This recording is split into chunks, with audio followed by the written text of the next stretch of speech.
There is a fifth dimension. A dimension of sound. Damn it, Frank! We tell him to be quiet. I spilled my hot cup of Uranus again. A dimension of sight. Hey, Arch.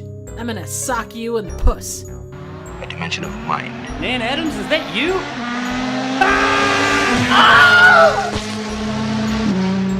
Next stop, the Twilight Zone. What's going on, everyone? Welcome back to the Fifth Dimension of Twilight Zone podcast. I am your once again host, Nick, as always.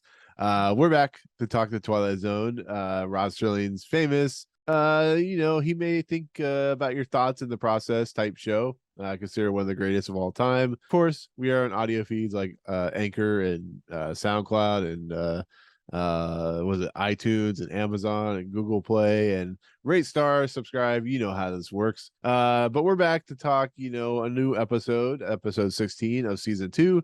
But before we do that, I probably should introduce my host. One is below me, one is above me.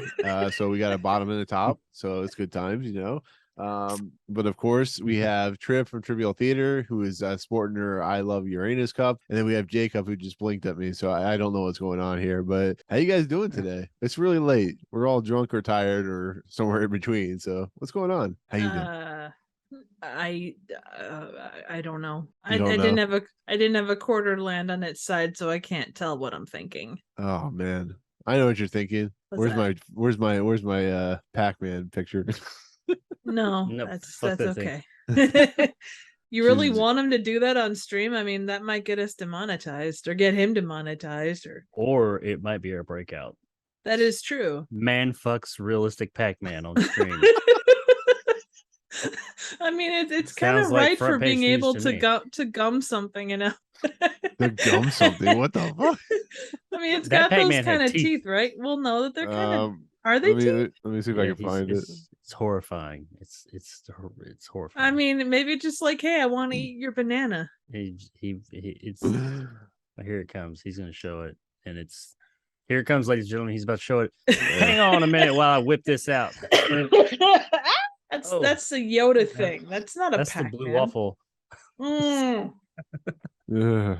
that's not good. That's not good either.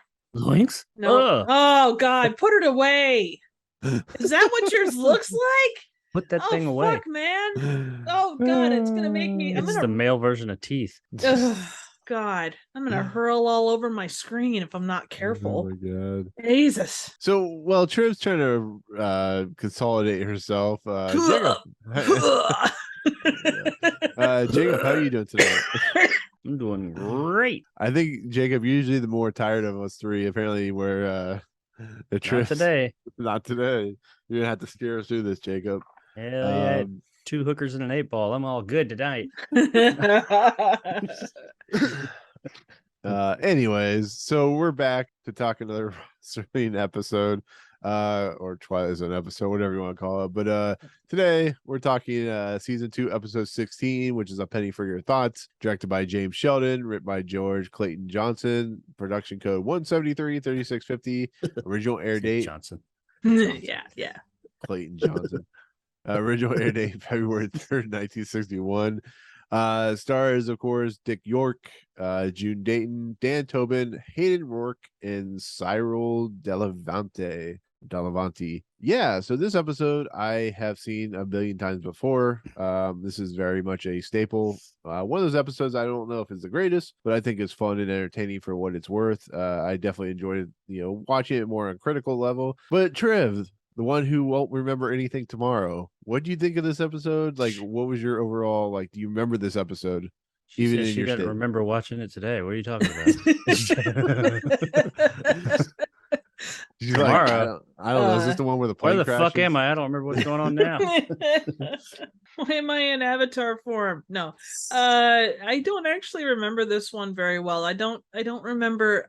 I know I've seen parts of it, but the overall stuff that happens, I was kind of like, okay. I know Dick York from, Bewitched and things like that, and actually back to back, this was the second Bewitched main character to be in a Twilight Zone episode. So that's my bit of trivia for tonight. So they talk a little bit more in this episode. A little bit, yeah.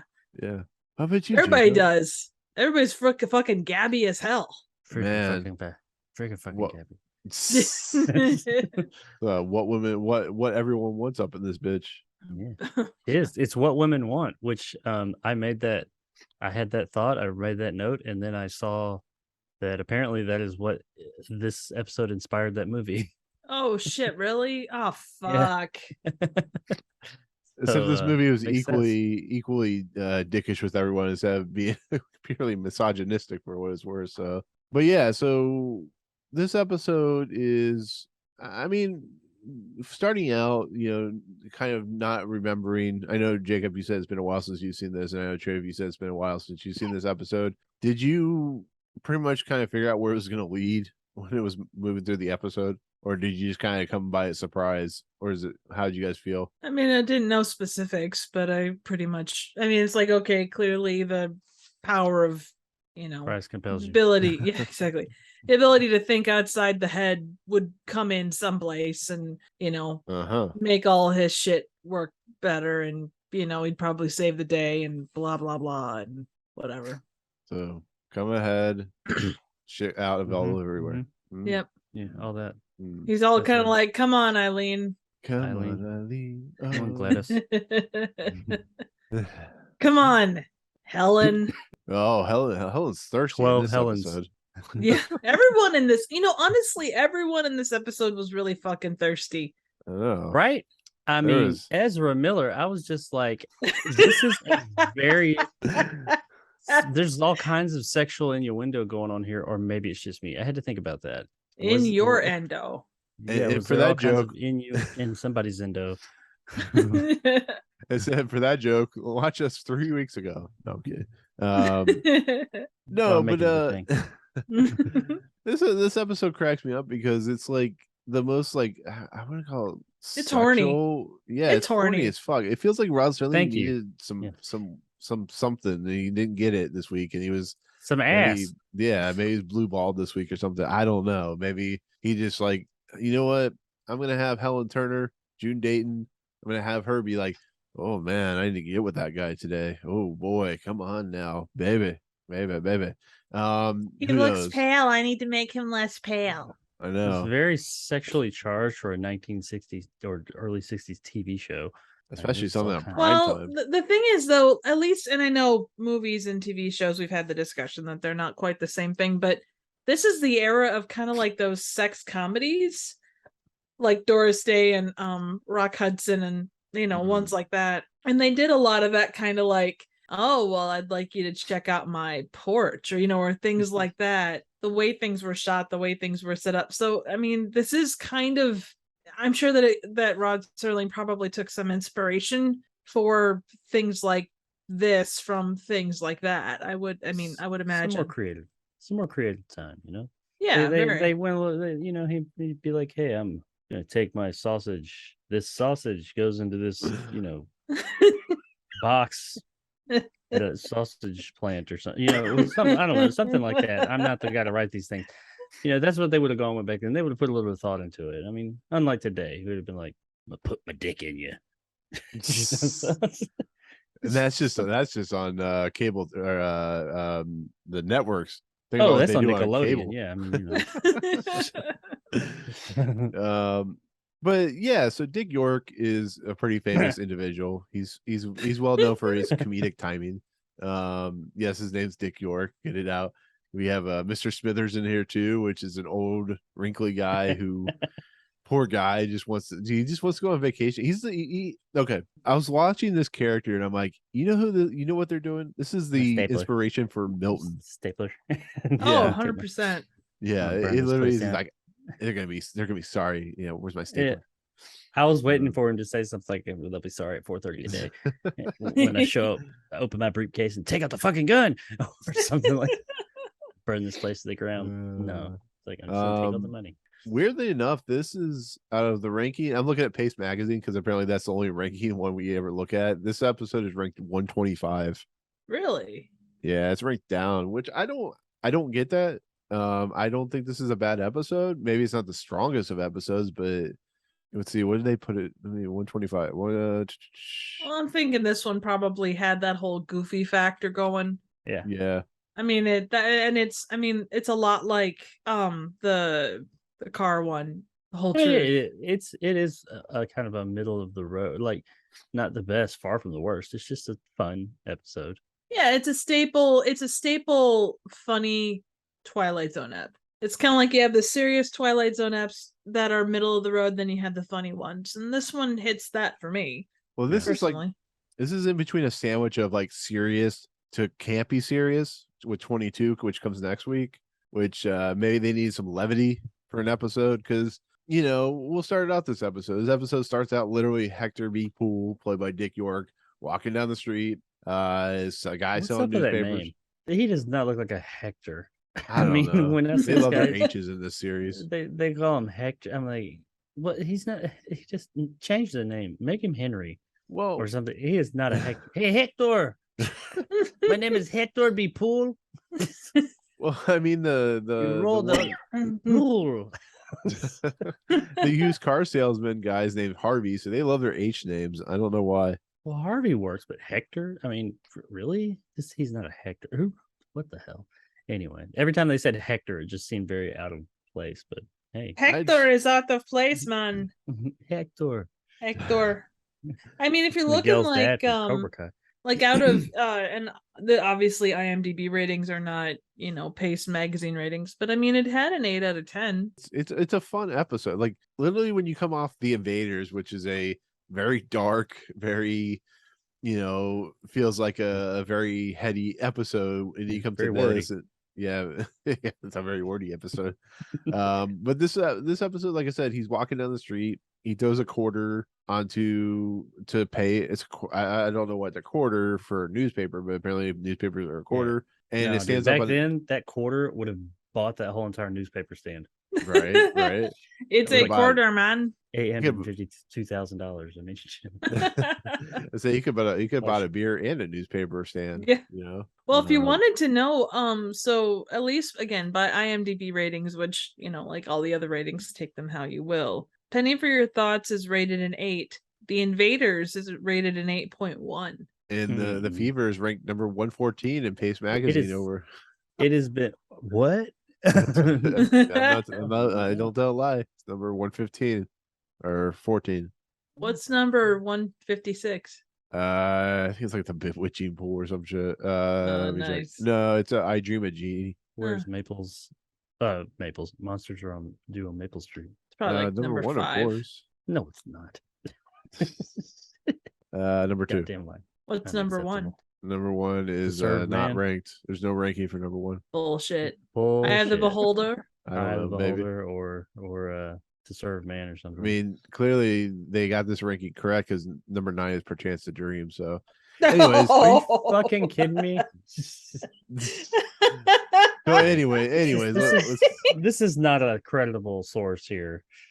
hey, but the Invaders is above it, so there you go. This is Anyways, with that, incredible, with that said, incredible source. the quarter like flips on its side, which is as the newsboy says, is like 1 in a billion chance, never would happen again. And from that moment on, he can hear everybody talking, and some. It's actually a 1 in 6,000 chance. Yes. FYI. Oh, is that what he says? I just made No, numbers up. he says 1 in a million, but in real life, it's actually 1 in 6,000. I And it happened to see is. that when I was looking up the What Women Want thing. I'm so proud of you. Yeah, You did more. I You did try. more research than Triv. I try. I don't really try. It just happens, but Yay. I'll take credit. I'm so proud of you. Oh, jeez. But he starts hearing people talk, and Think. one guy, I wrote it down. He says everyone he passes now he can hear his thoughts. Some hate him, some are sorry for him. Nan Adams is now a man and tries to hit him, and then Nan Adams a fucking dick in this one, man. calls him a lame brain or something like that. He said he wishes his neck is broke. What the fuck? Before that, though, the thing that I actually laughed out loud at because I wasn't expecting it is one of the first people he runs into, or actually runs into him. He's like, "Oh, my bad," and the guy, you hear his thoughts, and he goes, "Oh, I'm so sorry that I hit him." He said, and he just goes, I hope he's not mad. If he hits me, I'll die. I was it's like the fuck. It's just, if he hits me, I'll die. That's good stuff. I like Gonna get- we're gonna get to a point where one of the females is not speaking anything. I was like, oh my Oh, god. man. I was like, that is the biggest fucking oh my, I didn't know what I was like laughing my ass off because it was so wrong in so many ways. But anyways, so he basically walks to his office. He's a whatever he is, a bank teller or a bank He's employee. he's Like like a a well, yeah, accounting he's a loan loans officer accountant for- or something like that. Yeah.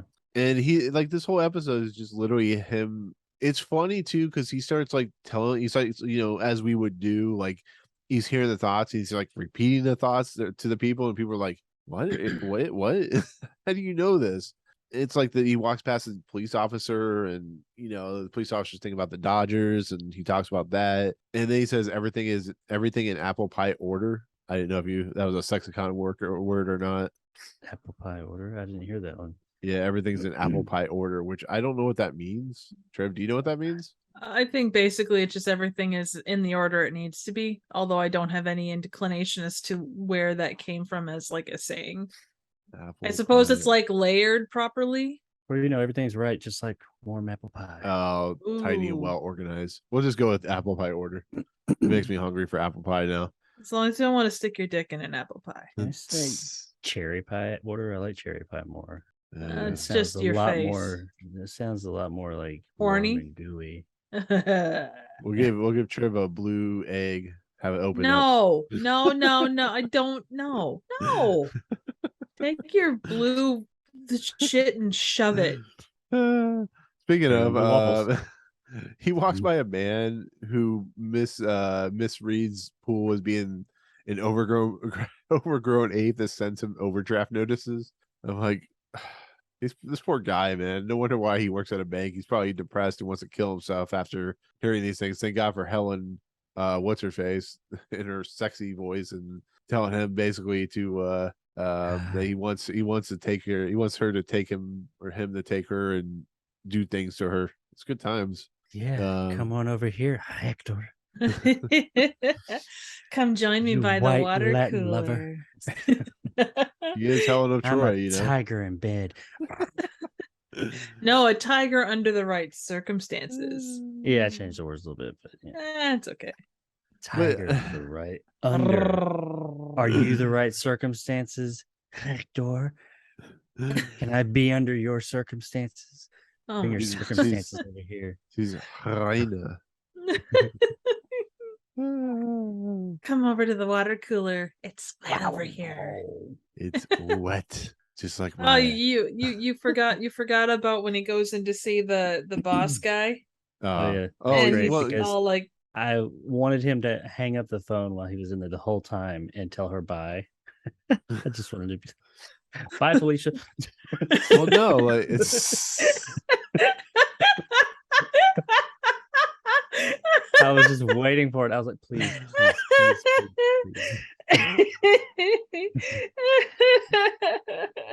oh my god. Sorry. Well, no, like even before that, this is what I was talking about earlier. He approaches a blonde woman, and there's nothing, not a single thought in her head. I'm like, wow. Damn. Well, I she's was not- surrounded by money. She doesn't have to worry about anything. That's the funny part. It's like, you know, we're so progressive today. It's like making fun of a blonde woman is like, it's so of its time. It's like I didn't even think about the blonde woman part of it. I just thought like, Yeah. oh, there's a woman and she's got like, content and happy and not having to worry about It's- anything. But Very I mean, that- exploitative, in my opinion. And I mean, we would never do that nowadays, exploiting a blonde woman. Like, I mean, it's almost as bad as having a 3-hour-long movie just exploiting someone who's blonde. I can't imagine what you're talking about. maybe a POV shot in there somewhere. I don't know. What? Oh, jeez. This woman reminds me of her in Some Like It Hot, just like between the two guys. Circumstances. Oh yeah. The two circumstances. Well, nobody's perfect. We do actually Uh, need to do the opening narration though. Oh, I was gonna have you read, Triv. Oh God, I don't have it in front of me. No, I'm kidding. Okay. Yeah, love let's it. go ahead and read it before I love Trip this passes opening and out. closing. They're like one sentence. Wait till next week. Shit. Mr. Hector B. Poole, resident of the Twilight Zone. Flip a coin and keep flipping it. What are the odds? Half the time, it will come up heads. Half the time, tails. But in one freakish chance in a million, it'll land on its edge. Mr. Hector B. Poole, a bright human coin on his way to the bank. I feel like there should be more there. Feels like there's a sentence missing. I was actually waiting for you to say like in the Twilight Zone. You just on his way Well, to the yeah, bank. That's the It first feels I've like- read it. I just pulled it up before we got on here, so I haven't read through it, and I was like, oh, there's okay, that's it. There's no more. Apparently Rod Serling's too busy to complete the actual paragraph because he's selling newspapers. We're finally introduced to June Dayton, who plays Helen Turner, who calls him tired and pale because he looks tired and pale. And this is You what tired pasty fucker. Basically, yeah. and then of course Mr. Bagby comes over. Of course, we've heard him talk about his woman on the side. What was her name again? I just forgot. Felicia, which I thought was weird. That because this, I mean, I guess it's not totally out of like left field for somebody being named Felicia in the '60s, but that just seems like a newer name. I don't know. I didn't know that they were using the name Felicia back in like what she would have been born in like the 40s. Probably. Yeah, I mean, probably. Maybe less. I didn't know that name went that far back. So we got Hector and Felicia. Hector and Felicia. Oh yeah. Felicia. At this point, we are introduced to Mr. Sykes, who is the man who wants a loan or has been approved for a loan. And of course, he is part of the usual camera group because he wants to go bet all his money on the loan for $200,000, which a hell of a lot of money for a guy in 1961. I'm telling you what, it's a lot of money to bet on a track race or a horse race, but he is basically thwarted by Mr. Poole, who hears him talking about this, and his boss gets very angry and tries to console this guy, Mr. Sykes. And yeah, that's good times right there. Yeah. So what do you guys think about that? Well, dude has a concrete plant and he wants to put it on horses. I mean, I think that's a logical, investment. Betting Or- on the wrong horse, though. Yeah. Should have bet on Seabiscuit or something. But where did he go to get the loan? Because obviously the dude didn't give it to him like there. So he had to go to some other bank and some other schmuck gave him the money. What kind of bank is Farmers giving Bank. someone $200,000 loan? He went to Fifth Third Spank. Learn. They can't do math over there anyway. So. No, Jacob, you're clearly wrong. He went to SunTrust. I don't know what you're talking about. Yeah. I'm with you. Let's see. Where was I? I think I still have a SunTrust account somewhere. I'm sorry. about that. There's no money in it. I think. I'll check that out. But he hears a woman's voice, which of course is Mrs. Turner, who wishes Poole had more confidence. This is when he basically goes over and talks to her, and this is when I call him a douche approaches him and basically calls Miss Turner a slut and a prim hussy, and no sudden terms and stuff like that. This episode is definitely talking about how fucked up male society was in the 60s when it comes to I'm not saying all male were like this, but like the idea of men in the 60s and against women and stuff like that, and just how this one douchebag is treating Miss Turner. Like he's like, oh yeah, her winter engine gets like revved or something like that. Doesn't she say? He says like once your engine gets revved, she's like, is a dynamo or some shit. It's like fucking he nuts. says so he says that he's the prettiest one amongst them, but then he says in his brain, amongst a creepy aggregation of beasts, that's not saying much. Damn. Which you could say, I don't know if that's sexicon or not, but your call. And then he says she's probably a tiger under the right conditions. All of the sweet prim types revert to the jungle once more something. I feel like that we're getting in Yeah. Austin Powers territory. I just feel like Austin Yeah. Powers like, why do I make you horny? Well, and Randy, let me go on it, baby. and I could be wrong on this, but I'm pretty sure that the one, so like they call over the Mr. Ajax guy Yeah. and have him sit down to finish up the paperwork with Poole or with Hector. Hector. I'm pretty sure the one that approved of the loan was the same guy that was dropping all of the she's probably a tiger under the right conditions, guys. So it goes to show you that he is both completely and utterly stupid and a complete and utter asshole. Can we talk about how they went like any way around not saying sex and not saying this woman's basically a slut in bed, that type of situation? They probably Like- couldn't say the word sex back then.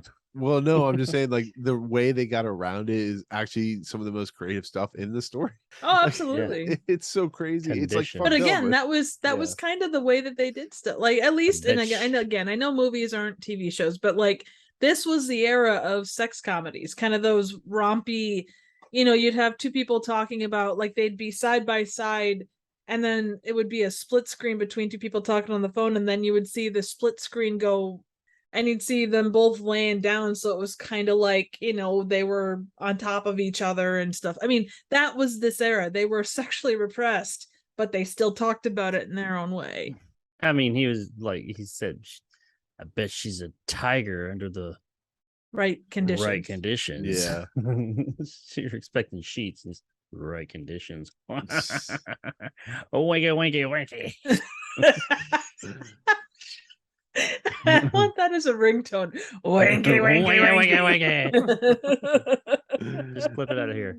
You have to get the creepy laugh at the two. Oh, winky, winky, winky. Hector. Oh. We got Hector. nothing for you, Hector. Hector, Lads, winky, we winky. don't need no stinking tigers. We got the Hector, tiger under badges. the right condition. Hector, shush your winky, winky, winky. We don't need no stinking badges. Your winky is so Winky. pasty and white. Allow So- me to engorge it for you. Oh my god. No. So, with that said, we're introduced to Mr. Smithers. He comes back from wherever he's at, and he sits alone at a desk by himself. And before the act break, he starts talking about how he's going to steal money from the bank, and go to the Bahamas. And Mr. Poole is not happy about that, but he's an honest guy. He's I a think it's a respectful lie. guy. What's that? I think that's a lie. I don't think he's wanting to go to the Bahamas. I think he wants the money, but he wants the money so he can buy his grandson like a great present. Is that right? Yeah. His grandson is BB gun. Percival Smithers. He wants to buy him a different name. Yeah, he's a new front name. Yeah, gonna buy exactly. His grandson, Percival Smithers, a new front name. He wants to buy his grandson Jacob a chance to talk about For Chance to Dream and take it down to the bottom of the list. Ooh, yeah. Maybe not the bottom, but it's gonna go down. Go downtown. It's gonna go down between the right conditions. Oh, good lord. But yeah, so you can imagine if you hear this that you probably think the same thing, like, should I say something? Should I not say something? But we won't find that out till the act break continues. So that's the end of the act break. What do we think? How do we think about this episode so far? Is it enough to get you your tiger under the right conditions? No. She's like, no. No. It like has it She said- is here's the thing. So it's an episode that like the past, like a good chunk of this past season, it's one that you're gonna be like, oh yeah, remember that episode with the thing and the place that influenced what women want and blah blah blah, and a tiger under the right conditions and the amount of horny. But beyond that, you're gonna look at it and go, it's an okay episode. It's cute, it's well acted, it So clearly does number one. Oh, absolutely. Right below Perchance to Dream. I hear you. I choose to ignore you. Aw, that's As sweet. Jacob's favorite movie says, I see you. Yeah. I see you, motherfucker. Yay. But no, it's got a lot of cute to it. It's a cheeky episode. It doesn't try to hide what it is. It falls into one of those categories, the classic categories of Twilight Zone. You got like your super serious ones, you got your campy ones, and then you got your funny ones. And this is certainly funny. So Hector approves. woohoo! No, I thought this was a innocent, like non-offensive episode. Pretty, not really a lot of like, oh, what if it's this? Not a lot to talk about as far as like hidden meanings and stuff like that. It's just a fun palate cleanser of an episode. Because last week's episode was very heavy, I guess. There's just a lot going on in that one, and I think this was a nice one to just kind of, I love that last week's episode, but this is a nice one to kind of like say, hey, let's have a good time. Let's just have a good time this week, guys. You don't think much. Let's see what women want. I'm actually surprised this didn't pop up on the next week, because the next week we've been Valentine's Day week. Beyond all the sexual innuendo, there's not much Valentine's-y stuff. I mean, what it inspired years later in 2000, that was more Valentine's-y. But was it really? I don't know. Mel Gibson doing that whole thing, just nah. You wouldn't want Mel Gibson to like No. get with you and just know every one of your thoughts so he could touch all those right places? No. So he could No. Not. I don't want him anywhere near me. Or my tiger. Just saying. or your circumstances. Get your circumstances away from my tiger. Right. Oh man, I'm pretty sure I would need several showers to wash away his circumstances. Circumstances. Just this circumstancing all over the place. Ugh, yeah, Mhm. you think? Oof. So I like this episode. I'm not gonna lie. I like this episode a lot, but I'm also a guy that likes Elegy. I think it's the episode that I like. Yeah. I think So we I all like kinda I like liked these it. weird, like kind Yeah. of fluffy episodes, I guess. Yeah. They're good. If this is all the Twilight Zone was, it'd be like, I don't think the show would have held up. Yeah. No. But seeing as how they are able to plant these in there, here or there, it's it's nice to just have one where you don't have to like, I have to take 500 notes to get to all the like underlining meanings of everything here. The most deepest thing here was trying to figure out what words they were using for dick and fucking. right. When we come back, of course, Poole is really conflicted with whether he should tell anybody about what he's heard from Smithers, because Smithers is like, where's Burns at, that type of thing. Percival Smithers. Front name. At this point, he approaches Mrs. Turner with something he's worried about, and like I wrote in my notes, she's obviously thirsty and wants to be somewhere more private. So they go to the empty office of the what's that? What was he? Loan manager or whatever? Yeah, he was the manager of the loan department, and his name was Johnson. She's thirsty for the right circumstances. Yes. As one is. They go to an empty office where she wants him. She even says about time he approached her.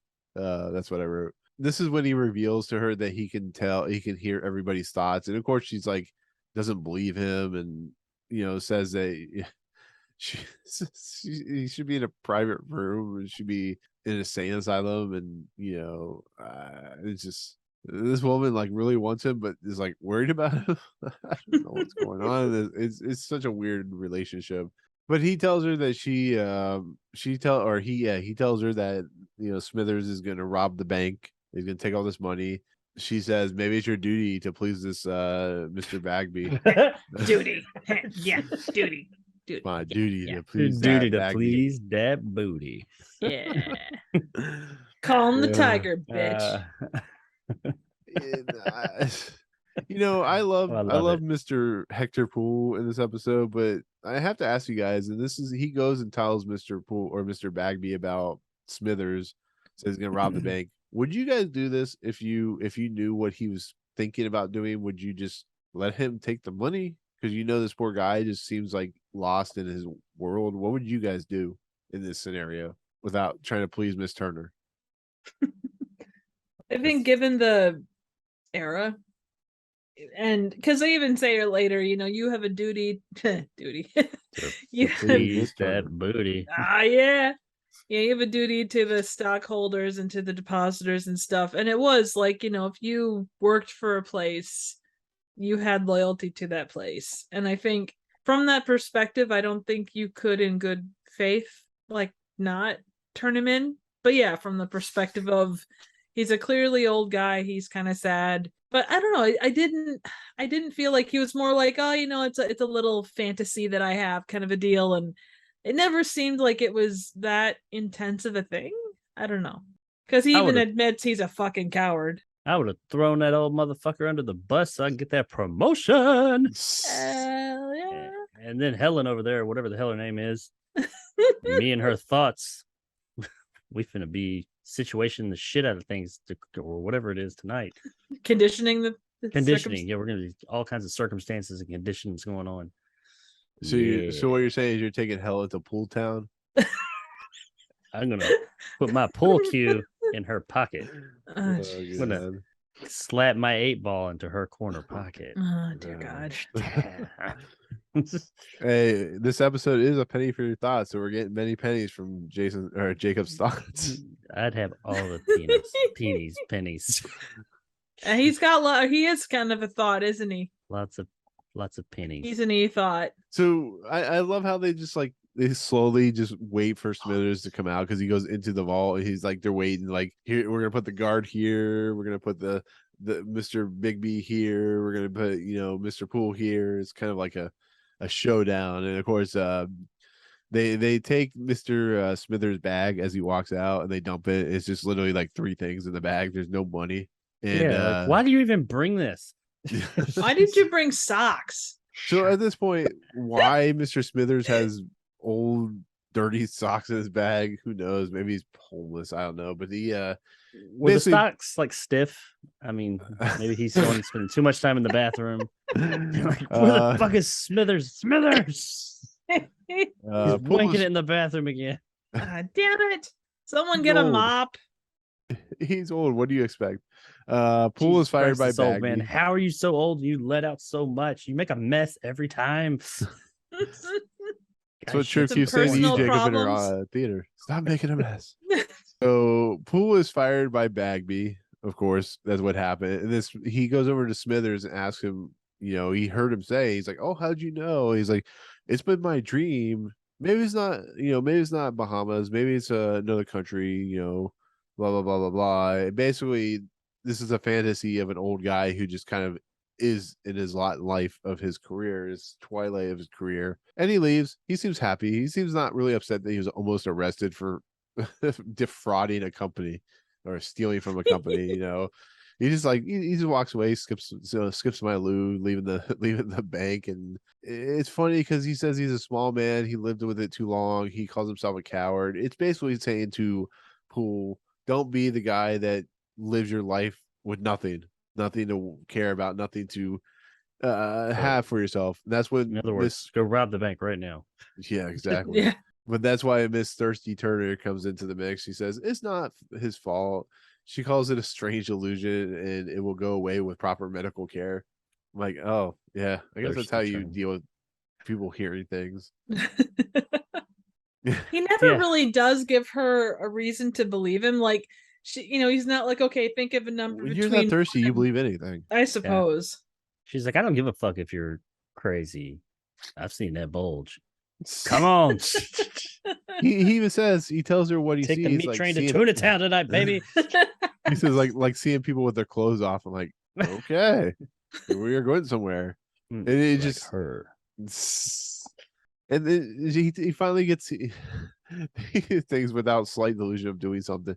Bagby apologizes about Sykes, and what happens is Sykes gambled his own money or whatever because he didn't get approved for the loan, or he left because of the whole situation. And Sykes offers him his job back, and then this is when Poole's like, you know what? Thanks to Miss Turner, I think I want a new job with prostitutes and blackjack and a casino. Forget the casino and blackjack, that type of thing. And he I love he blackmails Bagby with this information of he knows about Felicia.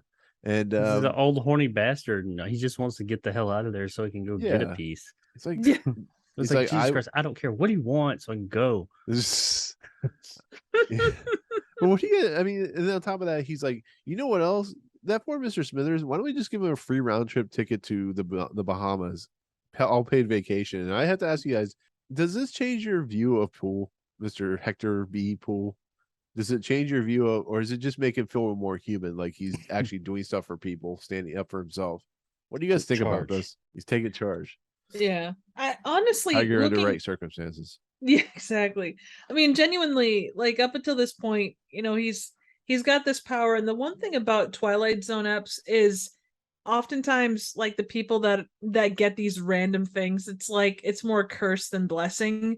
And that, I mean, not that it's a superhero thing, but it kind of plays into that. But even with Poole or even with Hector, you still get the idea that he's finally realizing that he can use what he's got to maybe help someone else or to help better his situation. Yep. And especially against a horny old bastard. I mean, hell, more power to him, I think. I kind of love the simple fact that he's blackmailing Bagby. He's also like, Bagby has a woman on the side. It's like, for the 60s, this is good stuff. Like now it's just like, okay, most guys have women on the side. I mean, it's like the state of affairs in the world today. But back in the 60s, you know, two beds separate from each other and woman on the side. This is like Mad Men all over again, you know. I think It's it was all pretty kinds of common. Yes, it was sexy at least, business. and again, looking back at movies of that era, and that's not obviously TV shows, but like it's an age-old trope even then, like that. Oh, you know what? The fact that Helen wasn't Bagby's side piece is actually pretty impressive. Yeah, well, he's got Felicia. Exactly. Right. So I mean, just Helen, always Felicia. sleeping with the boss. Duh. I just like how near the end of this episode, Poole finally gets confidence. It's like, I'm gonna take you home, Helen. It's time for some sexy time. And they're walking down the street with smiles on their face, like the like the skibidi bop bop bop type of situation. Give it about bop, bop.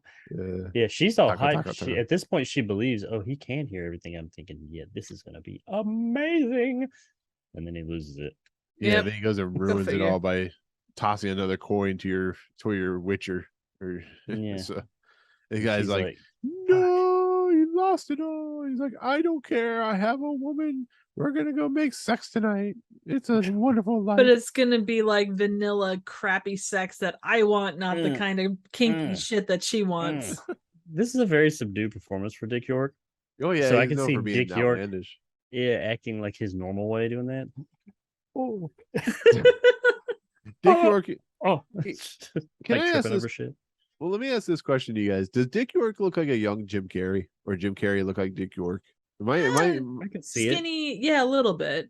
like the facial features? All he needs to do is rock and beat, you know. Especially when he goes all rubber face, but Yeah. he didn't do Yeah, that in yeah. this episode much. But the the only thing I think of is like Dick York and or Hector B. Poole and Helen Turner are gonna go have sexy time, and all of a sudden he's gonna sing Aquarius from 40-Year-Old Virgin. This is like the first time he's ever had sex, and they're dancing through a field. I mean, it was the 60s, so you never know. True. So back when free love rang free. Yeah, so he loses his power of hearing, and he seems happy about it. Like, I don't know if I'd be happy about the fact that I can't hear things anymore, so I can't do like, which horse is going to be the winner, or lottery, or which TV channel not to turn on, because now I'm married to Helen Turner, and she's like, I don't want to watch the sports station, that type of thing. Sports So, ball. yeah. This is the 60s. They wouldn't do that. She'd be like, yes, dear. What would you like? Would you like me to light your cigarette? God. Rub Oh, your so you're feet? saying it's dinner. more Pleasantville and less Married with Children? That's what the 60s was. It was all that. That's it. That's all women were that way. No, why that was was 50s, not 60s. Why was this episode let me remade? have this. This episode should have been remade Tales from the Crypt. Can you imagine where that would have gone? It Oh, was Mel God. Gibson was in it. Yeah. He's a crypt keeper. Yeah. Hello, Catholic boys and ghouls. But yeah, it says, however, he doesn't need anymore, as he is a man changed for the better, with a new job, a girlfriend, and newfound confidence in himself because anal. Yay. There you go. That's how the episode ends. Okay. They I'm unleash done. the tiger. I'm done here. The apprentice has become the master. He's officially leaving the You are- podcast because he's You are no officially longer young Padawan. he's You're now transformed the the master. podcast into not the Because fifth anal. dimension, but the 69th dimension. So, The anal dimension. that's right. Because this is the when anal this shit dimension. gets real. Real anal. Between the circumstances. A Twilight Zone podcast after dark. No. After dark. Now that's standard. Wow. Oh, jeez. All right. So that's the end of the episode. What do you guys think overall of the episode? Fluffy, breezy, light, full of sexual innuendo. Very Innuendo. 60s. In your in your window. Not in my window. Yours. Yes. I liked it. I thought it was a fun episode. Yeah. Not a lot going on there. This is what it is. I'm cool with that. Had a good time with it. It was entertaining. I like Dick York in it. I like all the, it was very straightforward. Moved at a nice pace. Never got bored. Just had a good time with it. And it was very light. It was cute. Light in I the mean, loafers. yeah, exactly. If you want a light, breezy fuck, this is a good way to go. Amen you to go. that. Light, breezy fuck. As said from Triv. Her new quote in the intro. You want a light, breezy fuck? Because anal. Yeah, I really like this episode. On a real, it's not realistic. It would never happen. There's no, it's the sci-fi premise. It's an would episode happen. that this Yes. is true. This That's is all you true. need. Oh, we should probably do the closing Nah, narration. shut up. I haven't gotten there yet. Okay. I'm trying to get my Oh, thoughts. damn. Damn Shut it, up. Triv. Oh, Shut piss your woman. off. Shut your cake hole, woman. Oh, shut your This is a back in 60s the asshole, man. kitchen. woman. You don't talk I about don't that Circumstances crap. are not right now. Claws are Somebody's out, having bitches. fun tonight. So, anyways, no, I really like this episode. I think it's fun. I think the fact that we're having this much fun talking about it shows that this episode is unlike, the Fever, where we just baffled by what we're watching. Here, we know that this is just a fun episode with some really over the top sexual innuendo, and a That's guy right. that was in a 60s TV show where he was literally married to a genie, that type of thing. So it's No, a witch. No, Or or was witch. it? Yeah. I Was thought it it was a bewitched? genie. Bewitched. He's bewitched. Bewitched. Oh, okay. I thought it was a djinn. My bad. Anyways, it's a witch. She's a witch. You should think about My Dream of Genie. That Oh, was, yeah. wasn't that I Dick got Van my. I Dyke? got my. Yeah, I think so. But yeah, Dick York was in Bewitched. Was Dick? Which one had like the actor that was replaced? Was that? I think that was I Dream of Genie. Yeah, it wasn't Was it? Bewitched. It was the same person until was Nicole the Kidman dude- took it up for the movie. Yeah. Long time later. Okay. Yeah, I'm wrong. I'm sorry. Forgive me, people, for I have sinned. Damn straight you have. Sister Ed came on around the same time too. I used to watch this on Nick at Call Night. me They shoved a Mr. carrot in Mr. Ed's Ed. ass. But yeah, no, I overall like this episode. So with that said, let's do closing and narration. Oh yeah, and this is a great one. This is a banger. It's short. It's real short, but it's got it where it counts. It knows how to move, and it's got some girth to these words. Would you just say it already, you dork? One time in a million, a coin will land on its edge, but all it takes to knock it over is a vagrant breeze, a vibration, or a slight blow. Hector B. Poole, a human coin, on edge for a brief time in the Twilight Zone. He was definitely on edge. He was edging quite a bit this episode. Edging like a motherfucker. Yeah. Yeah. And Helen was the slight blow. And damn It's straight like she some was. kind of And Mr. vibration, Baggy, too. Mr. Bagby was a vagrant breeze. Vagrant Breeze and Mr. Smithers' vibration, man, they just got like a friggin' orgy going on here. We didn't, or I didn't mention it, but like when he got away with it, he's sitting there talking to a dude who he knows just lost his job over this shit. It's like he's just like, yeah, I mean, I thought about it, but I ain't gonna do it. You ain't got no job. Bye.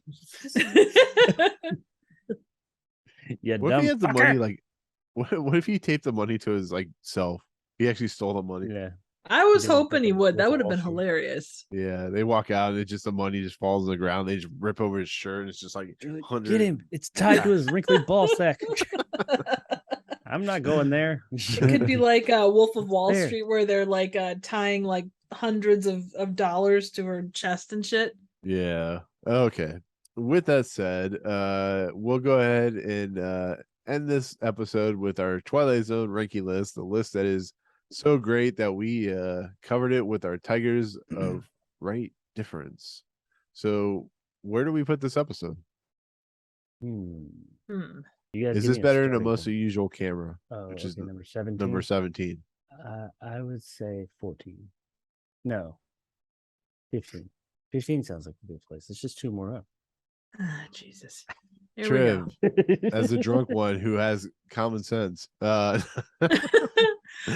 like the most unusual camera better than this one. Like I really like this one, but as far as like those kind of episodes go, most unusual camera is kind of my go-to. I like the unusual camera. I like that one. I like the story of that one, the hokiness of it. But this seems like a tighter episode, in my opinion, especially when it comes to these jovial episodes. I like both of them, but most unusual camera is more kind of funny, and I like how it ends. But it's so the ending of it is fun, and I like it, but it's kind of messy. But that's part of its charm, I guess. This episode overall just seemed a bit tighter. Like, yeah, they had this outlandish premise, but it never got messy. It just kind of worked. It's simple, outlandish premise worked from beginning to end, and it was done. So me myself personally, I would say it's tighter. So this is the tiger under the right conditions.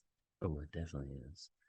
Well, I mean, they are very similar, and I see why you went there, because this is very similar to that as far as like Yeah. well, yeah, because like this will be above. If we liking put this above unusual camera, it'd be above What You Need, Mirror Image, A Nice Place to Visit, A World of Difference, and now we're getting to like Hitchhiker, Perchance a Dream. People are like all over. I honestly think this is actually, ironically, right above A Most Unusual Camera. Like, unless we want to go further down, which I could do that, but I don't think it needs to. I think it's got a lot of good stuff going for it. And again, cheeky episodes are kind of my bag. Given what Jacob said, I could see it going above Most Unusual Camera. But I don't know if it's better than Hitchhiker. I mean, Nan Adams is clearly, I think she's less of a dick in, Hitchhiker. Yeah, I like Hitchhiker, and I'm fine with that. If we leave it there, I'm cool with that. But I will say that this is a much more breezy episode. That it moves a lot quicker. Like it doesn't. Hitchhiker seemed long. Yeah. Not like in a bad. I mean, it was still entertaining. I enjoyed it, but it seemed like a longer than 24-minute episode. This seemed like it was shorter than 24 minutes. Yeah. Like it moved along, and it was very solid. I thought very well put together.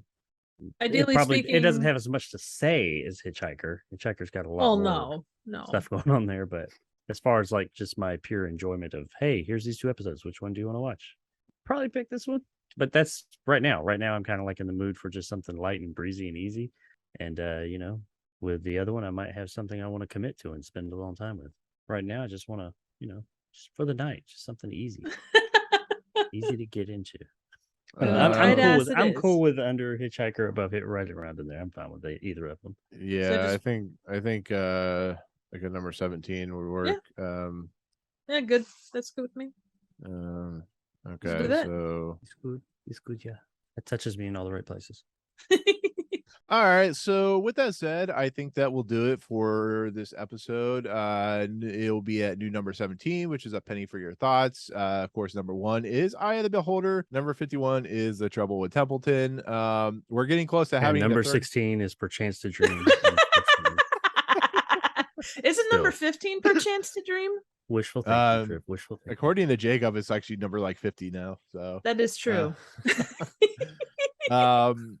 But yeah, no, I'm actually getting close to having to add a third page to this list on the actual YouTube channel. So I got to figure out something I need to do for for this list, because it's getting to a point where we're gonna be like small. We're gonna be like, their boxes for each person's gonna be like this small, and there's gonna be like 12 boxes of just like, formatting for the list and stuff like that. So I gotta figure out what to do. You just like have like a cool graphic where it's like real far zoomed out, and then like you'll like zoom in all to like that one area and all. Yeah, I'm like making it where you're gonna have a lot of work each week. Just explode the page and then just show like number 51. I know, A right? chance to dream. Explosions. Yeah, it's gonna be actually a list where it just like scrolls down and it gets to like whatever number the episode is, and it goes and just like knocks the number out of it. But you gotta do that green screen one that you did. The chroma key one that still had the green screen in the background just went. Well, and the some size of confetti the in there. explosion could relate to how big the upset it is. So like for Hey. Chance to Dream would be like a nuclear bomb, and like Hey, it's uh not the size of your explosion that counts. it's It's not. what you do with it. It's not the size of your mushroom cloud that counts. It's how you use it. Ah, how you okay. Insert it into situations. I mean, it depends. I'm just going from the back end of that, so I I mean, I get it. I come in from the back end on things all the time.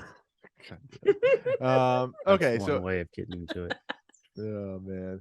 So anyways, with that said, let's go ahead and end the episode. Next episode, of course, is season 2, episode 17, which of course is 22. I've talked about this episode a couple times. I really like this episode. It is a precursor or inspiration to Final Destination. It's directed by Jack Smite, written by Rod Serling, stock music from Elegy. So yeah. Ooh, I must love movie episodes that have stock music from Elegy. I think it's where I'm headed. I think that is where you're headed too. I'm surprised you didn't fight for Elegy to be number 1. Well, I mean, I have some common sense. But it does star Dr. Smith Number from 14, Lost in do you? Space. Yes. Okay, Wow. all right. So we'll look forward to that next week. We are gonna have Dan from TYTD Dan on. Kiwi. We're Hi, gonna Dan. have a Kiwi on. Kiwi DD. I mean, I did just watch Bros, so I mean, hey. So anyways, with that said, guys, we'll go and head out. And Triv, you love cups of Uranus, as apparently you've had that cup there for a while. You drink out of it every once This in a while. whole episode I've had it. I know. You this is where you put your whiskey, or where the rum gone, that type of thing. So Yeah, absolutely. where can they find your content at? Well, I keep all the rum as well as a giant jar of dirt over at Trivial Theater here on YouTube. So you can find me there for all kinds of random, obscure, and straight up bad movies.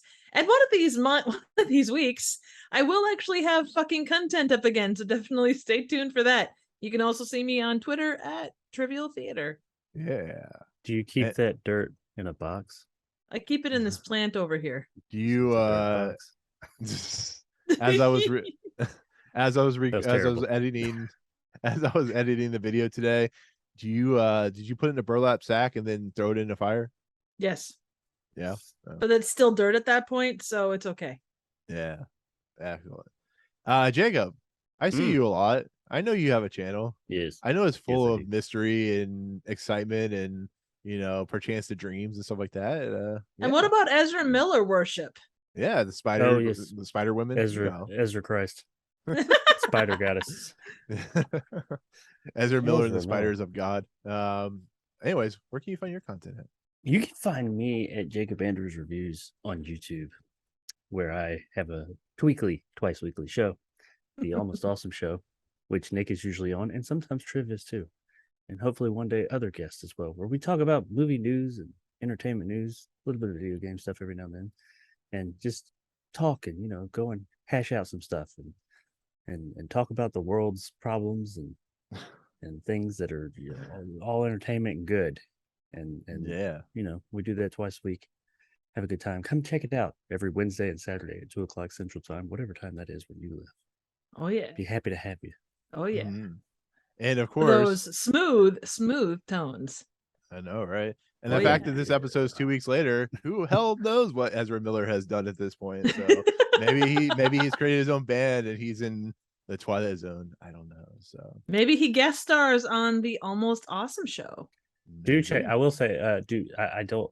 I feel weird promoting my own content a lot of the time. Would Honestly, you fucking promote your own content? There's a video I put up recently talking about more about what Ezra Miller has done or why he was doing the things. Not really why. Talking about Ezra Miller, has him in a Jesus like. Yeah, check that out. Just for informative purposes, if nothing else. That motherfucker's crazy. You thought he was crazy That's before. an understatement. They have finally figured, or I'm not saying it makes sense, but they have found out some of the stuff that was going on with that guy behind the scenes when he was losing his mind a while back. I can't make this up. What the fuck?